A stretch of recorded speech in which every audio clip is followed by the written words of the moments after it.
परिवार जिसके अंदर माता पिता और उनके 2 बेटे होते हैं। बड़े वाले बेटे का नाम राम होता है, छोटे वाले बेटे का नाम श्याम होता है। दोनों ही भाई एक दूसरे से हद से ज़्यादा प्यार किया करते। दोस्तों धीरे धीरे करके वो बड़े होने लगते हैं और दोनों भाइयों की शादी हो जाती है। राम की भी शादी होती है, श्याम की भी शादी होती है। दोस्तों उसके बाद जो इनकी पत्नियां आती हैं इस घर को इस तरह से बिगाड़ कर रख देती हैं। यहाँ पर बड़े भाई को बहुत बड़ी बेईमानी अपने दिमाग और दिल में छा जाती है और वो यहाँ पर छोटे भाई के साथ ऐसी बेईमानी कर देता है कि जो उसकी प्रॉपर्टी होती है उसे भी अपने नाम उतरवा लेता है। दोस्तों उसके बाद जो यहाँ पर होता है कभी किसी ने कल्पना भी नहीं की थी। अगर आप लोग भी पूरे मामले को डिटेल से जानना चाहते हैं तो वीडियो को ज़रा सा भी स्किप ना करें, लास्ट तक वीडियो को ज़रूर देखिएगा। आगे बढ़ने से पहले हमारी वही रिक्वेस्ट कि जो हमारे चैनल के साथ नए हैं कृपया करके चैनल को फॉलो कर लें, बेल आइकन को ज़रूर प्रेस करें। नमस्कार, जय हिंद। आप देख रहे हैं APH न्यूज़ राहुल रावत के साथ। दोस्तों आज की जो हकीकत की घटना आप लोगों को बताने जा रहा हूं ये राजस्थान के एक छोटे से गांव की हकीकत की घटना है। यहां पर श्यामलाल नाम का एक व्यक्ति जिसके 2 बेटे होते हैं, एक का नाम राम होता है, दूसरे का नाम श्याम होता है। जो राम होता है वो बड़े वाला होता है, श्याम छोटे वाला होता है। दोस्तों धीरे धीरे करके इनका जीवन आगे व्यतीत होने लगता है। जो इनके पापा होते हैं वो सरकारी टीचर होते हैं और फिर यहाँ पर ये खेती बाड़ी करने लगते हैं। छोटा भाई थोड़ा सा पढ़ा लिखा होता है, बड़ा भाई तो ज़्यादा पढ़ा लिखा नहीं होता लेकिन बहुत तेज़ तर्रार दिमाग का होता है। दोनों एक दूसरे से हद से ज़्यादा प्यार किया करते। जब इनकी शादी हो जाती है तो शादी के बाद से ही जो बड़ा भाई है थोड़ा सा रूढ़ी तरीक़ा से रहने लगता है। छोटा भाई फिर भी यही चाहता है कि बड़ा भाई जो कर रहा है वो बिल्कुल ठीक कर रहा है। दोस्तों अब यहाँ पर छोटा भाई शहर में जाकर नौकरी करने लगता है और वहाँ से जो भी पैसा कमा कर लाया करता वो बड़े भाई के हाथों में दे दिया करता। दोस्तों एक दिन का वाक़या होता है जब बड़ा भाई छोटे भाई से चुपके से कुछ साइन ले लेता है और यहाँ पर पिताजी के भी साइन ले लेता है। अब यहाँ पर ना तो बड़े भाई को पता होता ना ही पिताजी को पता होता कि हो क्या रहा है। दोस्तों एक दिन का वाक़या होता है, यहाँ पर पिताजी बीमारी के चलते हुए इस जहाँ को छोड़कर चले जाते हैं। उसके बाद माँ भी इस सदमे को सहन नहीं कर पाती, कुछ दिनों के बाद वो भी इस जहाँ को छोड़कर चली जाती है। दोस्तों उसके बाद यहाँ पर बड़ा भाई रह जाता है, छोटे भाई की पत्नी, बड़े भाई की पत्नी, बड़े भाई के 2 लड़के होते हैं। अब यहाँ पर जो छोटा भाई होता है वो बड़े भाई से कहने लगता है भैया अब सब कुछ जिम्मेवारी आपकी है, आप ही इस घर को संभालना है। तो यहाँ पर वो सब कुछ करने के लिए तैयार हो जाता है और उसके बाद यहाँ पर जो बड़ा भाई होता है अपना असली रूप दिखाता है, क्योंकि उसकी पत्नी ने कहा था जो कुछ है सब कुछ हमारा है। और उसके बाद जो प्रॉपर्टी होती है, जो खेती बाड़ी होती है, सब कुछ वो अपने नाम करा लेता है। दोस्तों एक दिन का वाक़या होता है, यहाँ पर छोटे भाई को और उसकी पत्नी को धक्के मारकर इस घर से बाहर निकाल दिया जाता है। अब यहाँ पर छोटा भाई एक बार सोच में पड़ जाता है, उसकी पत्नी भी कहने लगती है कि तुम्हारे भाई ने तुम्हारे साथ में ठीक नहीं किया। यहाँ पर छोटा भाई फिर भी ज़्यादा कुछ नहीं सोचता, कहता है कि ठीक है इसके कर्म इसके साथ रहेंगे, अब हमें यहाँ से चलना चाहिए। दोस्तों उसके बाद यहाँ से जो छोटा भाई अपनी पत्नी को लेकर शहर में चला जाता है और वहीं पर कामकाज करने लगता है। धीरे धीरे करके लगभग 12 साल का समय बीत जाता है और 12 साल के बाद जब यहाँ पर छोटे भाई की एक बेटी होती है जिसकी उम्र लगभग 8 साल होती है, वो अपने पिताजी से कहने लगती है कि पिताजी मैं भाई से मिलना चाहती हूँ, स्कूल में आज मैंने भाई का नाम सुना, हमारा भाई कहाँ है। तो यहाँ पर जो उसका पिताजी होता है वो कहने लगता है कि बेटा तेरे भाई गांव में हैं, अब हमें गांव में चलना चाहिए। दोस्तों फिर यहाँ पर वो अपनी पत्नी से कहता है कि चलो हमें गांव में चलना चाहिए। पत्नी उससे कहती है कि गांव में किस लिए चलें जब गांव में कुछ है ही नहीं हमारा, तुम्हें पता है तुम्हारे भाई ने तुम्हारी ज़मीन भी हड़प ली और तुम्हारा सब कुछ हड़प लिया, अब हम वहाँ जाकर करेंगे क्या।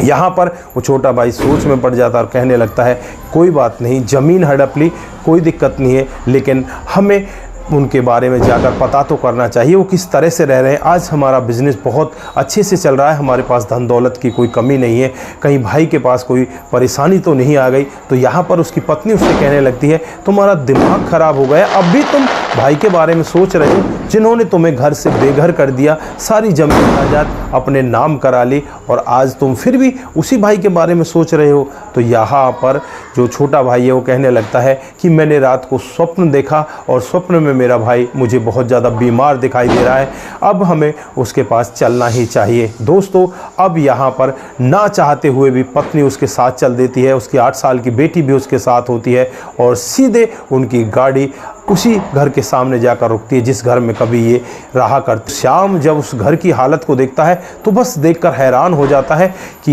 ये तो हालत इस घर की बहुत ही ज़्यादा ख़राब है। दोस्तों जब यहाँ पर वो आगे जाकर देखता है तो यहाँ पर जो पत्नी होती है राम की, वो राम से कह रही होती है कि अब तो हमारे पास कुछ भी नहीं बचा, अब तो हम करें तो क्या करें, हमने तो सारी ज़मीन भी बेच दी लेकिन तुम्हारी बीमारी ठीक होने का नाम ही नहीं ले रही। दरअसल दोस्तों होता कुछ ऐसा है, जो राम होता है जैसे ही श्याम की प्रॉपर्टी को हड़प लेता है कुछ दिन के बाद से ही वो बीमार रहने लगता है और धीरे धीरे करके वो एक एक प्रॉपर्टी को यहाँ पर बेचने लग जाता है और अब हालत ऐसी आ जाती है कि उनके पास बेचने को कुछ रहता ही नहीं। जो घर होता है वो भी गिरवी रखा होता है। अब वो करें तो क्या करें, जो बच्चे होते हैं वो भी नालायक टाइप के होते हैं, ना तो वो पढ़ाई में ध्यान देते ना ही कुछ और काम करते। दोस्तों जब यहाँ पर छोटा भाई अपने बड़े भाई की ऐसी हालत को देखता है तो उसकी आंखों में आंसू होते हैं और यहाँ पर वो सीधे भाई के पास पहुँचता है। दोस्तों जब बड़ा भाई अपने उस छोटे भाई को देखता है जिसको धक्के मारकर उसने यहाँ से निकाला था, आज वही उसके सामने होता है। दोस्तों यहाँ पर बड़ा भाई अपनी कुर्सी से उठकर उसके पैरों में गिर जाता है और कहने लगता है कि भाई मुझे मेरी करनी की सज़ा मिल रही है, मैंने जैसे बीज बोई मुझे वैसा ही फल मिल रहा है। अगर मैं तेरे साथ में अच्छा करता तो शायद मेरे साथ में ठीक होता, लेकिन मैं यहाँ पर बहकावे में आकर बहुत गलत काम कर चुका जिसकी वजह से आज मुझे यहाँ पर इतनी बड़ी सज़ा मिल रही है। उस दिन से मैं एक पल भी सुख का नहीं जी पाया हूँ, मेरे हर पल में कोई ना कोई कांटा निकल ही आता है और मैं उसी दिन से बीमार हूँ और मैं बहुत ही पूरी तरह से थक चुका हूँ, मैं अपने आप को ख़त्म कर देना चाहता हूँ। छोटा भाई उससे कहता है कि भाई खड़े हो जाओ, कोई बात नहीं, आप उठो, मैं आपका इलाज करवाता हूँ। दोस्तों छोटा भाई अपने बड़े भाई को अपनी गाड़ी में बिठाता है और उसे एक हॉस्पिटल में एडमिट कराता है। इधर जो भाभी होती है जो अब तक इनसे जला करती थी वो भी अब इनको देखकर एक बार के लिए सन्न सी हो जाती है और कहने लगती है कि मुझे भी माफ़ कर दो, ये मेरी ही वजह से सब कुछ हुआ है, वरना इन दोनों भाइयों का तो बहुत अच्छा प्यार था। दोस्तों यहाँ पर वो भी नतमस्तक होती है और छोटा भाई अपने बड़े भाई का इलाज करवाने लगता है। इधर जो छोटी सी 8 साल की लड़की होती है उसके 2 भाई होते हैं जो उसके ताऊ के लड़के के होते हैं। अब यहाँ पर उस छोटी सी लड़की को भाई मिल जाते हैं कि ये तुम्हारे भाई हैं। दोस्तों जब यहाँ पर वो छोटी सी लड़की ये सब वाक़या सुनती है कि हमारे पिताजी के जो बड़े भाई हैं उन्होंने हमारे पापा के साथ गलत काम किया, तो उसे भी एक बार भाई सबसे नफ़रत होने लगती है, लेकिन अपने पापा का जो रवैया देखती है उस रवैया को देखकर वो भी बहुत ही ज़्यादा खुश होती है।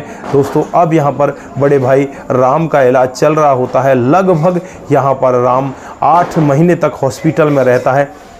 8 महीने उसका हॉस्पिटल में इलाज चलता है, उसके बाद वो ठीक हो जाता है और यहाँ पर श्याम उससे कहने लगता है कि भाई जो हमारे खेत थे वो हमने वापस ले लिए हैं और आपको टेंशन लेने की ज़रूरत नहीं है, वो सब आप ही के हैं, आप उन पर खेती बाड़ी कर सकते हैं। यहाँ पर बड़ा भाई छोटे भाई के पैरों में गिर जाता है, कहने लगता है कि भाई हो तो तेरे जैसा, मैंने तेरे साथ में इतना गलत किया फिर भी तूने मुझे अपना भाई समझा, अगर मैं तेरी जगह पर होता तो शायद मैं तेरे पास कभी भी नहीं आता, क्योंकि मेरे अंदर लालच इतना बुरा भर चुका था। लेकिन आज यहाँ पर श्याम ने दिखा दिया था कि राम का भाई वो वाकई में ही बहुत अच्छा है। दोस्तों अब यहाँ पर ये पूरा का पूरा परिवार मिल जाता है। उसके बाद से ये लोग सभी ऐसे रहने लगते हैं जैसे मानो ये एक ही जगह के लिए बने हों, एक ही इनके प्राण है, जैसे शरीर 2 हैं और आत्मा एक है, इनका एक ही सब कुछ है।